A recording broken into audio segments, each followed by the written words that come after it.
सबसे पहले हमें ये ध्यान में रखना पड़ेगा कि जो मार्केट्स होते हैं ये काफ़ी वॉलेटाइल होते हैं, तो किसी दिन इनके प्राइसेस ऊपर होते हैं, किसी दिन नीचे होते हैं। लेकिन आम तौर पे जब LIC जैसी कोई कंपनी जब इन्वेस्ट करती है तो वो अलग अलग कंपनियों में इन्वेस्ट करती है। उन्होंने सिर्फ अडानी ग्रुप में नहीं इन्वेस्ट किया है, Adani group is a part of the portfolio.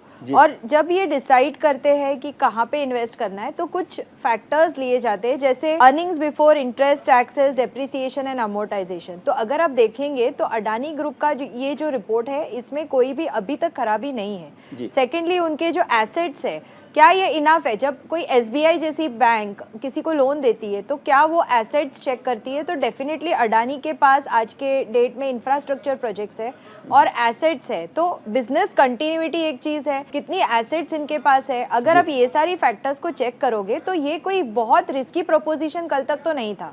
तो मुझे नहीं लगता है कि इसमें इतना पैनिक होने की जरूरत है, क्योंकि हिंडनबर्ग रिपोर्ट ने ये आज बोल दिया है। मैंने पहले भी कहा है कि इन्वेस्टिगेशन हमारे रेगुलेटरी बॉडीज ने करना चाहिए। जो भारतीय रेगुलेटरी बॉडीज है उन्होंने जरूर ये रेड टैक्स जो आए हैं उसको इन्वेस्टिगेट करना चाहिए। लेकिन जस्ट बिकॉज हिंडनबर्ग जैसी कोई ऑर्गेनाइजेशन आके सुमित्रा जी, एक बात समझना चाहता हूँ, रेगुलेटरी बॉडी का मतलब क्या होता है कि रेड टैग जब आए तब उनकी नींद खुलेगी, जागेंगे? जी नहीं, या वो खुद देखते रहते हैं कि भैया कुछ गलत तो नहीं हो रहा? जी नहीं, देखिए रेगुलेटरी बॉडी जो है इनका रोल है, और as per Indian companies act और दूसरा एज पर जो सेबी है ये रेगुलेटरी बॉडी है। ये सेबी गाइडलाइंस होते हैं जिसमें कहा जाता है SEBI listing obligation and disclosures. और अगर आप जानते हैं तो अभी 2013 में कंपनीज एक्ट को अमेंड किया गया है। जो हमारा पुराना कंपनीज एक्ट है उसे अमेंड किया गया है, और उसके हिसाब से जो रेगुलेटरी बॉडीज है उन लोगों ने देखना चाहिए कि डिस्क्लोजर्स ठीक से हुए हैं क्या, रिपोर्टिंग में ट्रांसपेरेंसी है क्या, कंप्लायंसेस हुए हैं क्या, इंडिपेंडेंट डायरेक्टर्स अपॉइंट किए गए हैं। तो ये सारा एक मैकेनिज्म है जो कि मिनिस्ट्री ऑफ कॉर्पोरेट अफेयर्स ने इंट्रोड्यूस किया है सिस्टम में।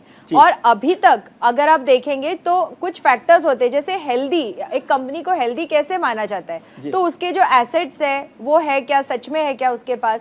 तो अडानी के पास एसेट्स है, अडानी के बिजनेस कंटिन्यूटी है क्या, तो अगर आप देखेंगे तो अडानी के बिजनेस कंटिन्यूटी है, क्योंकि उनके पास पावर कंपनीज है, उनके पास इलेक्ट्रिसिटी कंपनीज है, उनके पास पोर्ट्स और SEZ है। अभी किसी ने जिक्र किया कि सिटी कॉर्प ने या सिटी बैंक ने अभी रेड टैग किया है, आज ही हुआ है, तो कल इसी को क्रेडिट स्विस ने रेड टैग किया है। लेकिन आपको जानकर हैरानी होगी कि इसी क्रेडिट स्विस की एक रिपोर्ट है जो कि कल ही पब्लिश हुई है। उन्होंने अडानी, SEZ और पोर्ट्स को 68% रेज दिया है। दे हैव अपग्रेडेड, जो उनका सिस्टम होता है कि कोई स्टॉक और कोई रेटिंग होती है उस पर, उन्होंने इसी को अपग्रेड किया और फिर शाम को बोला है कि हम इसको कोलैटरल नहीं एक्सेप्ट करेंगे। तो ये जो हिंडनबर्ग रिपोर्ट है इसको पैनिक करके नहीं लेना चाहिए।